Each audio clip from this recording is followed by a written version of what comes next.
নূহ আলাইহিসসালাম ৯০০ বছরেরও বেশি সময় ধরে মানুষকে আল্লাহর পথে আহ্বান করেছিলেন, কিন্তু এর বিনিময়ে তিনি পেয়েছিলেন শুধু উপহাস, নির্যাতন আর অপমান। অবশেষে যখন তিনি আল্লাহর কাছে ফরিয়াদ করলেন, তখন নেমে এলো এমন এক শাস্তি যা মানব ইতিহাসের সবচেয়ে ভয়াবহ ঘটনাগুলোর একটি বিশাল জাহাজ, টানা ৪০ দিনের বৃষ্টি আর গোটা পৃথিবীর পানির নিচে ডুবে যাওয়া। কিভাবে বেঁচে গিয়েছিলেন অল্প কিছু মানুষ আর জোড়ায় জোড়ায় পশু পাখি, সেই অবিশ্বাস্য কাহিনী জানতে হলে পুরো ভিডিওটি দেখুন। হজরত আদম আলাইহিসসালামের বংশধরগণ ক্রমে ক্রমে পৃথিবীর চারিদিকে পরিব্যাপ্ত হয়ে পড়েছিল, কিন্তু ধর্মের প্রতি, আল্লাহ তাআলার প্রতি তাদের কোনো আকর্ষণই ছিল না। তারা দিনে দিনে অনাচারী ও পাপাচারী হয়ে উঠতে লাগল। শেষে এমন অবস্থা হল, পরশ্রী কাতরতা, পরস্পরের প্রতি ঈর্ষা, ঝগড়া ও মারামারি তাদের নিত্য নৈমিত্তিক কর্মের মধ্যে পরিগণিত হয়ে পড়ল। সর্বদা পাপাচরণ করা এবং পাপকারে ডুবে থাকা তাদের প্রকৃতি হয়ে উঠল। তাদের ধর্মপথে আনবার জন্য আল্লাহ তাআলা নূহ নবীকে দুনিয়াতে পাঠিয়ে দিলেন। তিনি নানা ধর্মোপদেশ দিয়ে তাদের সৎপথে আনবার জন্য যথাসাধ্য চেষ্টা করতে লাগলেন, কিন্তু কেউ তার কথায় কর্ণপাত মাত্র করল না, বরঞ্চ হাসি মস্কারা করে এবং তুচ্ছ তাচ্ছিল্য করে তাকে বেয়াকুব বানাবার চেষ্টা করতে লাগলেন। কিন্তু তিনি হতাশ হলেন। কেমন করে কাফেরদের ধর্মপথে আনা যায় সেই কথা তিনি দিন রাত ভাবতেন। তিনি বারবার তাদের উপদেশ দিতে লাগলেন, কিন্তু তারা উত্ত্যক্ত হয়ে মাঝে মাঝে তাকে প্রহার এবং নির্যাতন করতে শুরু করল। নির্মম প্রহারের ফলে কখনো কখনো অজ্ঞান হয়ে পড়তেন। হুঁশ হলে পুনরায় পাপাচারীদের সদুপদেশ দিতেন। এমনি করে অনেক দিন কেটে গেল।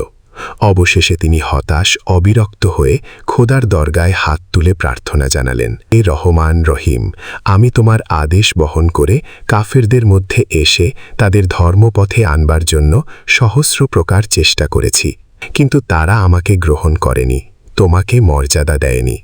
তোমার পুনরাদেশের প্রতীক্ষায় আমি রয়েছি, তুমি আমার কর্তব্য নির্ধারণ করো। তার প্রার্থনা খোদার আরশে গিয়ে পৌঁছালো। তিনি জিব্রাইল ফেরেশতাকে দুনিয়ায় পাঠিয়ে দিলেন। জিব্রাইল নূহকে খবর দিলেন, খোদা তাআলা দুনিয়ার ভার আর সহ্য করতে পারছেন না, তিনি শীঘ্রই মহাপ্লাবন দ্বারা দুনিয়া ধ্বংস করবেন বলে স্থির করেছেন। তোমাকে এবং তোমার পুত্রকন্যাদের অতিশয় স্নেহ করেন, তোমাদের রক্ষা করবার ব্যবস্থা তিনি করেছেন। নূহ প্রশ্ন করলেন, কি করে আমরা রক্ষা পাব? জিব্রাইল জবাব দিলেন, একটা মস্ত বড় জাহাজ নির্মাণ করো। তারপর কি করতে হবে পরে জানতে পারবে। জিব্রাইলের পরামর্শ অনুযায়ী নূহ জাহাজ তৈরি করতে লাগলেন। অনেক দিন ধরে অনেক পরিশ্রম ও পরিকল্পনায় একটি জাহাজ নির্মাণ সমাপ্ত হল। জাহাজটি এত বড় হয়েছিল যে আজ পর্যন্ত পৃথিবীতে কেউ তেমনটি দেখেনি। লম্বায় ২ হাত এবং চওড়ায় ৮০০ হাত আর উঁচু হয়েছিল ৬০০ হাত। জাহাজ প্রস্তুত হয়ে গেলে জিব্রাইল একদিন দেখতে এলেন। নূহ তাকে জিজ্ঞাসা করলেন, আমি কেমন করে জানতে পারব কোন দিন মহাপ্লাবন আরম্ভ হবে আর সে সময় আমাকে কি করতে হবে? জিব্রাইল বললেন, যখন রান্নার চুলো থেকে হু হু করে পানি উঠবে তখন বুঝবে যে মহাপ্লাবনের আর দেরি নেই। তখন তুমি যত প্রকার পশুপক্ষী আছে প্রত্যেক জাতের এক এক জোড়া জাহাজে তুলে নেবার ব্যবস্থা করবে। তারপর তোমার পরিবার ও সন্তান সন্ততিসহ জাহাজে উঠবে। কয়েকদিন পরে এক অপরাহ্নে কাফেররা নূহের কাছে এসে বলল, জাহাজ তো তৈরি করলে নূহ সাহেব, কিন্তু এর দ্বারা করবে কি? কাছে তো নদী সাগর কিছু নেই, তোমার জাহাজ ভাসবে কোথায়? মাটির ওপর দিয়ে তোমার জাহাজ চলবে না, এই জাহাজে চড়ে তুমি ব্যবসা বাণিজ্য করতে যাবে নাকি? এই বলে তারা নিজেদের রসিকতার দাঁত বের করে হো হো হাসতে হাসতে চলে গেল। নূহ এক দৃষ্টে তাদের দিকে খানিকক্ষণ চেয়ে থেকে বললেন, খোদা সৎ পথে আসবার মতো বুদ্ধি এদের দাও। একদিন নূহ নবীর স্ত্রী ভাত রাঁধছিলেন।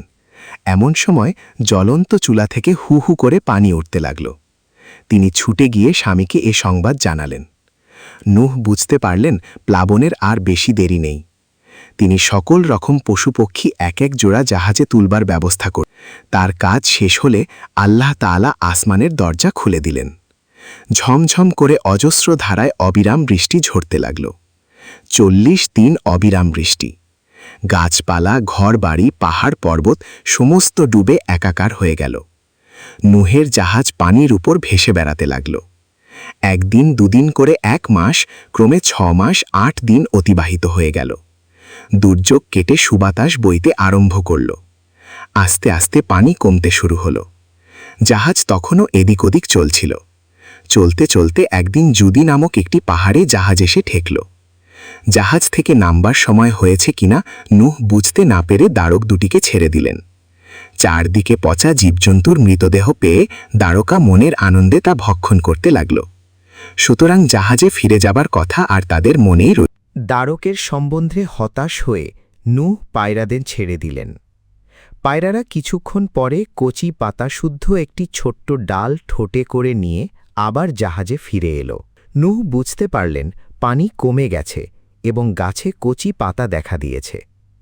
কিন্তু এ থেকে তিনি অনুমান করতে পারলেন না যে এখন জাহাজ থেকে নামবার সময় হয়েছে কিনা। অতঃপর তিনি একটি মোরগকে জাহাজ থেকে নামিয়ে দিলেন। পাইক একেবারে কমে যাওয়ায় মাটির উপরে নানা রকম মরা পোকামাকড় দেখতে পেয়ে সে আর জাহাজে ফিরে গেল না। এবারে নূহ বুঝতে পারলেন যে পানি প্রায় শুকিয়ে গেছে, এখন জাহাজ থেকে নামবার সময় হয়েছে। আদেশ না পেলে তো জাহাজ থেকে অবতরণ করতে পারেন না, সুতরাং তিনি প্রতীক্ষা করতে লাগলেন। আরও দিন কয়েক কেটে যাবার পর একদিন জিব্রাইল এসে তাকে জাহাজ থেকে নামতে বললেন।